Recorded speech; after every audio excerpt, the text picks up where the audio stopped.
Always respond to reality. Always respond to reality. Okay? Reality will tell you what is and what isn't. Promises, hopes, wishes, well, you can't rely on those things. It's hot air. Okay? I hate to break it to you, but if you meet a man and he describes himself as God-fearing, but he's willing to sleep with you before marriage, that is not a God-fearing man. Okay? It is what it is. You can't that is ridiculous. You can believe in a God. Yes. You could maybe even say you have Christian values. Yes. You can nod to the fact that maybe you were raised Christian. Maybe you go to church or to some place of worship periodically, or maybe even on a regular basis. Maybe you're in the choir, whatever it might be. He is not a God-fearing man, okay, if he is suggesting, initiating, and wanting to have sex with you before marriage. If he gets you pregnant before marriage, that is not a God-fearing man. Now, you might be listening and thinking I'm crazy. No. Because here's the thing. People who are actually like orthodox and religious, they know you have to follow through. Yeah? You don't pick and choose, especially when it comes to behaviors. Yeah, especially when it comes to what religious people would regard as morality. So it is absurd.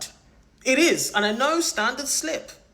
And what I'm saying is, if you want to sleep with someone before marriage, go ahead. If you want to have children outside of marriage, that is your choice. Okay? But you cannot honestly say that you thought this man was God-fearing. On what basis? When everything about their behavior was not what really, by the tenets of the religion, whatever religion it is, it doesn't align. As women, we need to think more critically. Now, it's okay if you're still attracted to them and you actually want to do those things with them. But you can't be surprised after.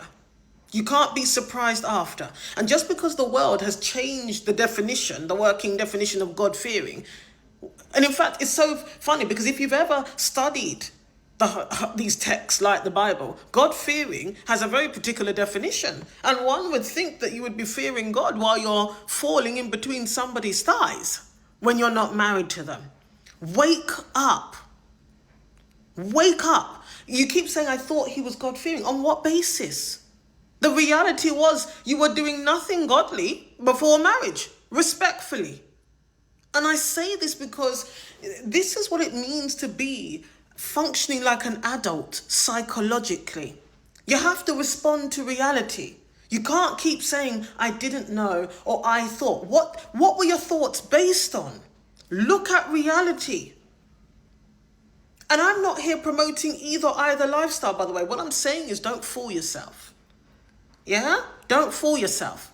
Because when you're living in a certain way that does not align with what is considered, religious, as it were, it's not God-fearing. You were not bamboozled. Like I said, there's a difference between saying, I believe in a God. I used to go to church. I grew up going to church. I kind of have Christian values. But that has to be borne out in lifestyle, habits, and patterns. Reality.